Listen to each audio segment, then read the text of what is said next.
Hope comes and stops us in our tracks. Bravely we prove in our striving, trudging together each day. Where there's a will, there's a way.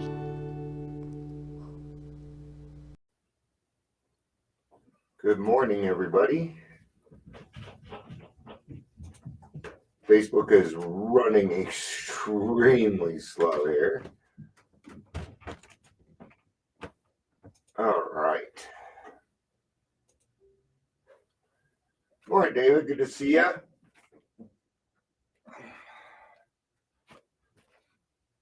Hope everybody's having a good day. Man, I am beat. Why do I look so big? Woo!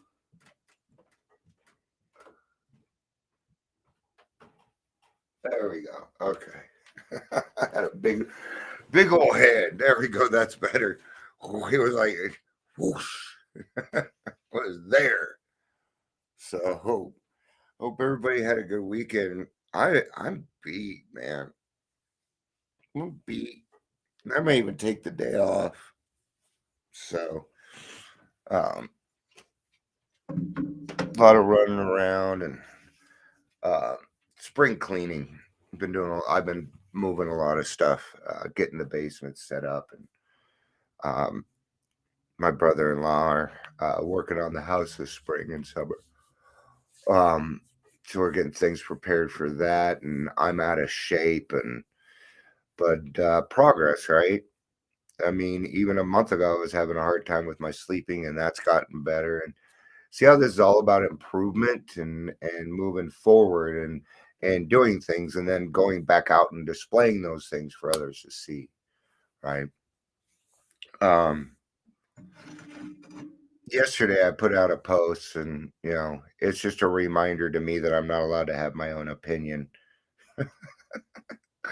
Yeah, you got to be careful when you do what I do. You can't be very opinionated online, or people get very grumpy with you.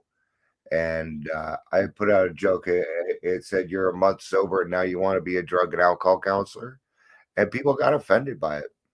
Now, I had put in there, and I get where they're coming from. I did put in my notes and recovery coaches.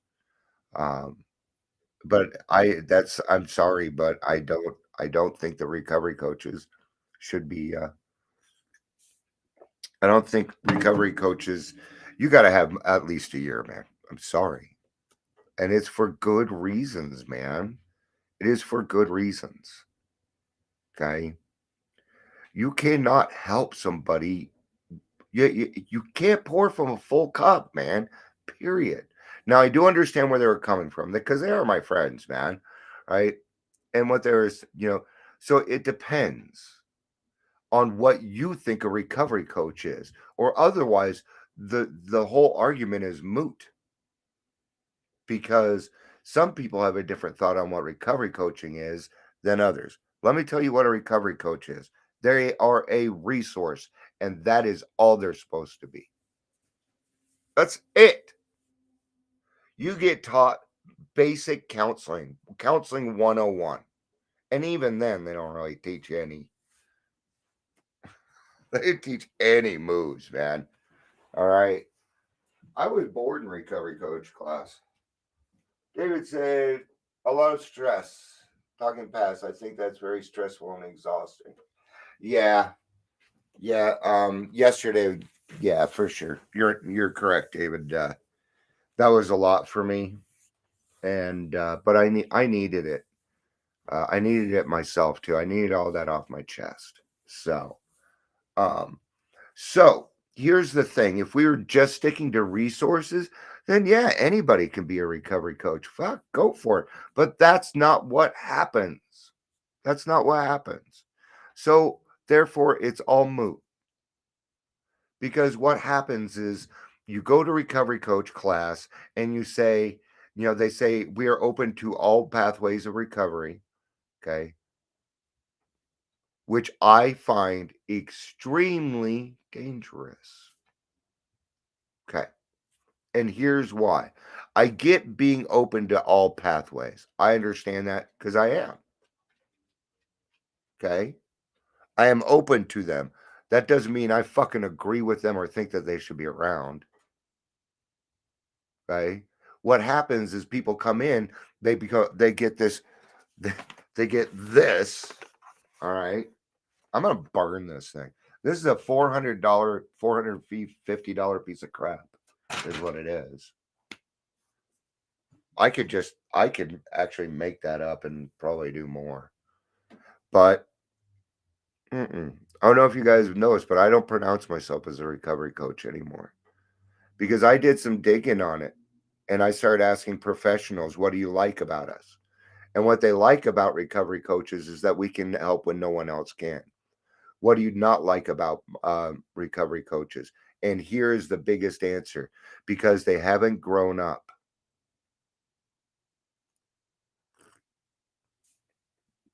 You don't have enough emotional sobriety to wipe your own fucking ass, let alone give somebody else direction. I'm sorry.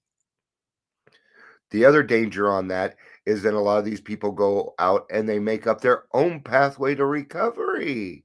Ooh, and if you don't stick to theirs, you get excommunicated.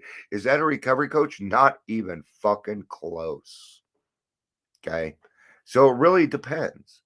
Now, there are companies out there that hire what's called a peer support specialist. That is different, but not by much. Okay. They are not going to hire you unless you have 1 year of sobriety or more because they understand that you need to complete the 12 steps. Okay. You're not supposed to really be doing anything else besides the steps until you complete them. Okay. I'm going to repeat that. You are not supposed to be doing anything besides completing the steps. We ask you not to make major changes in your life in the first year, like becoming a recovery coach. Okay. So I get where people are coming from, but first of all, lighten up. Okay. It was a joke. Mm. I may have offended some people. If I offended you, talk to your sponsor because I'm not going to apologize for my own experience. I'm not. Okay. Too big for our britches. God, with that little spout, you'd think I was a little too big for my britches, huh? I'm just adamant about it, man. I mean, come on. Why can't we accept it for what it is? Right? That's been my experience. It doesn't make it wrong. If you had a different experience, it doesn't make it wrong. It is my opinion. Period. So, um, I'm not calling names or anything. So I just don't think that anybody says it in the big books. Everywhere we go, everything that we do. So let's do this. This is the way that I see it. Okay. Are you doing service work? Oh, you're not. You're a recovery coach? Because recovery coaching is not service work. That is a job. Okay. It can be a form of service work and it can help, but call it what it is, a job. Okay. And there's nothing wrong with getting paid to help other people. There is not. But I believe that you got to give away freely what it was given to you first. So you best be sponsoring somebody. Oh, you can't sponsor somebody until you've done the 12 steps. Whoa, wait a minute. We're back at square one, guys. So stop it. A year or more of sobriety. I know people are going to argue on that. Probably not going to listen. So we got it. So I have some examples. Like right now, I'm my home meeting. I'm seeing some things. I'm just gonna give one. I had like 4 or 5 things that I wanted to change. Um, I want to see what people have to say because this isn't about Dion's opinion here. Everybody gets to say what it is that they want, and I love that Malia's on because she's probably gonna correct my ass. I totally agree. Okay. A lot of newbies in the industry becoming too big for their britches. Yeah, there we go. And that's it. Thank you for putting it in layman's terms for me, Malia. Um, I just want everybody to have a chance. And doing that, you're not giving yourself a chance. Does that make sense? It isn't that I'm angry at that or upset with that or necessarily even disagree. I just want them to have the best chance that they can to get sober and get this thing. And that is not the right route yet. Do you know how many times God told me no in the beginning of all this? To get to this point right here took me 3.5 years. I've been sober 6, right? But it took me 3.5 years to get to this spot just here. And I didn't ask for anything back. No. I want to give away freely everything that I find. But let's talk about getting too big for our britches. We got some other comments here.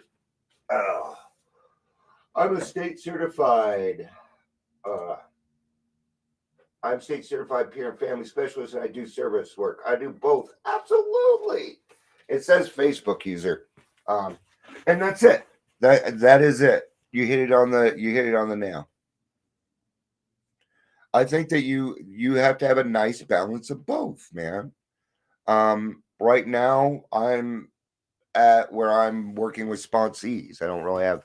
Um, I'm not utilizing my recovery coach stuff, but that's because I'm on a different path now.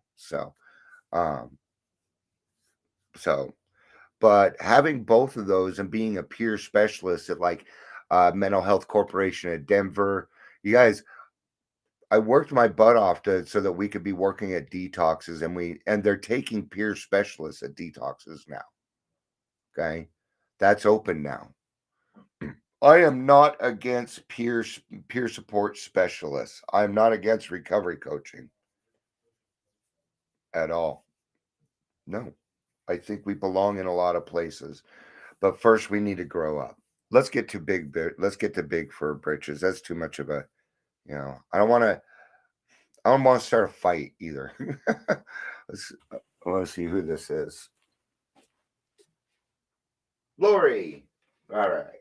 Thank you, Lori. It's good to see you. It is. I've missed you, honey. All right. And this is something that I go. This is something that I go through myself, where, and and I'm trying to find a balance because I was talking to my therapist the other day, and I was telling her that it scares me when I get excited because I don't know how to handle it, and that's something that I'm working on now. Is being able to be excited and just be okay with it. And it's kind of tough for me, man. Um, I love utilizing humility. I love that strength that I feel from my higher power. Um, at the same time, I can't, I don't want to say rely on it, but I've got to get out and do the work, right? Um, and a lot of times the way that I try and keep my humility is by being an example. Um, and no, that's not always easy. And no, I can't always post what I would like to, but I'm the one that put myself in this position. So I really can't disagree with that, can I? Right? It's a balance. It really is a balance. And what's nice is, we can disagree on some of these things, but we can still come together and do beautiful things, right? So why would you get too big for your britches? Here was my problem, is because I was always focused on what other people were doing, or what other, it was always about other people. And what it comes down to is, what am I doing today? What are you doing today to make the world a better place, man? And I spent a lot of time thinking about these other things, and when I didn't really need to. And that took some work. A couple years ago, I was very, very angry about some things. I was hurt, okay?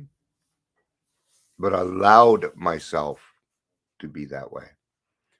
And I had to take responsibility for my own fucking feelings, period. I hated hearing that. I still hate hearing it. I do. It's like a slap, like a psh, but it's true, man. It is. Once you take responsibility for your own feelings, things change. You see things differently.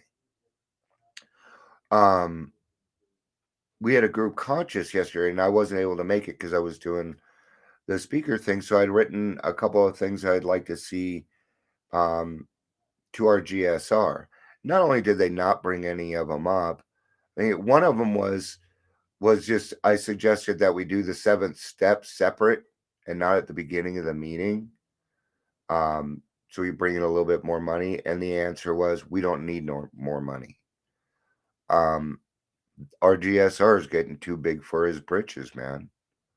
Everything he wrote back was just an opinionated thing about how he's not going to do that.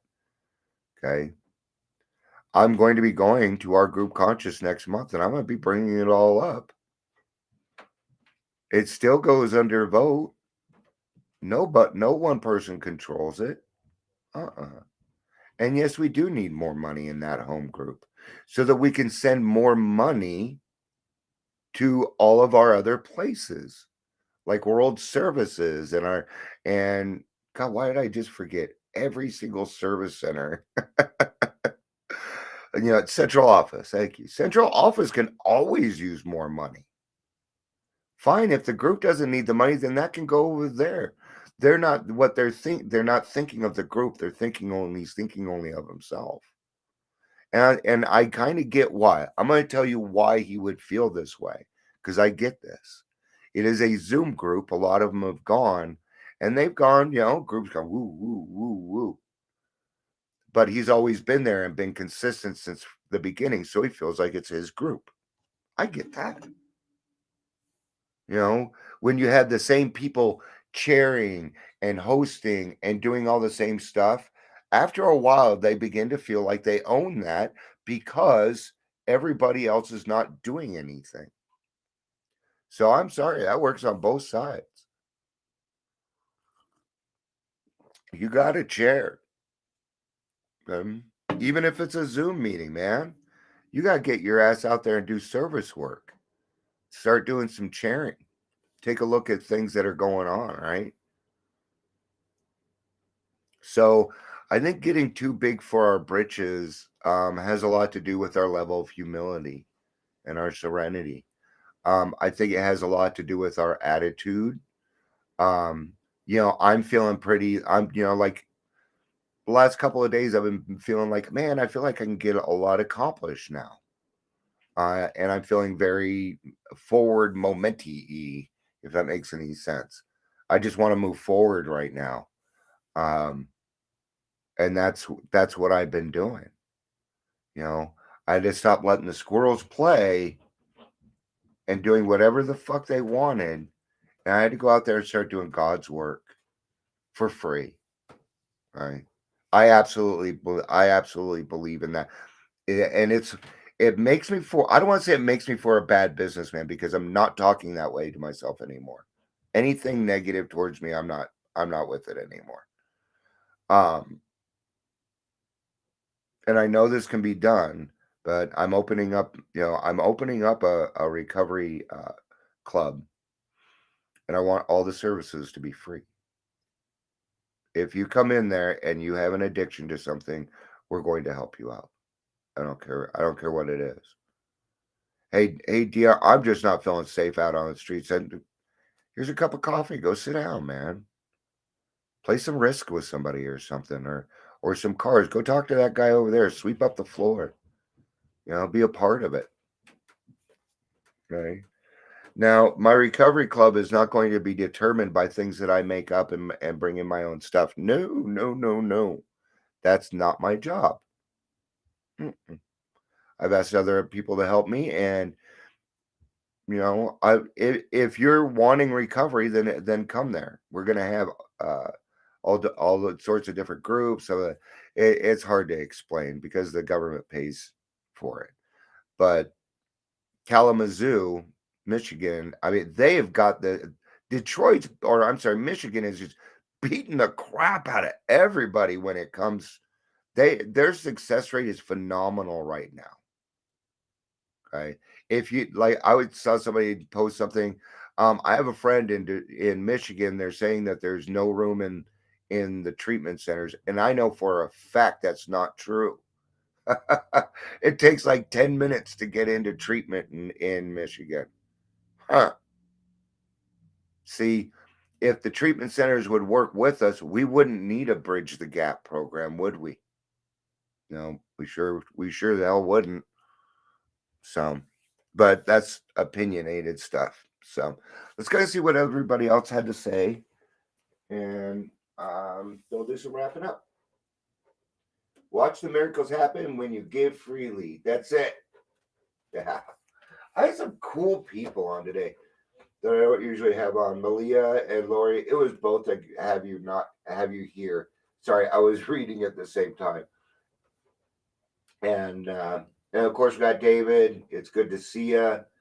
Um, So what are we going to take from all this? What are we going to do today? Well, for me, I'm going to work towards my goals, keeping in mind that God is allowing me. He is giving me um, the ability to do this. Right? I need humility. If I don't have humility, it'll go to my head, and then I get too big for my britches, and then I'm not any use to anybody. Then people are just be like, Dion, you're a dick, and I'm not. So, um, but I hope that kind of clears up a lot of stuff. That yes, in the appropriate places, we can help when nobody else can. Man, I'd love to see a recovery coach in every hospital, at every precinct, at every church, everywhere. I would like to see a recovery coach. Okay. But I'd like to see a recovery coach like Lori there. That's what she does some powerful stuff, guys. Um, she'll tell you otherwise. All right. I love you guys. Peace out and have a day. I'm rambling now. So thank you very much, Malia. I appreciate that very much. You guys have a great day. I love you all. I really do. I love you guys more. You know. Have a great day. Love you. Bye.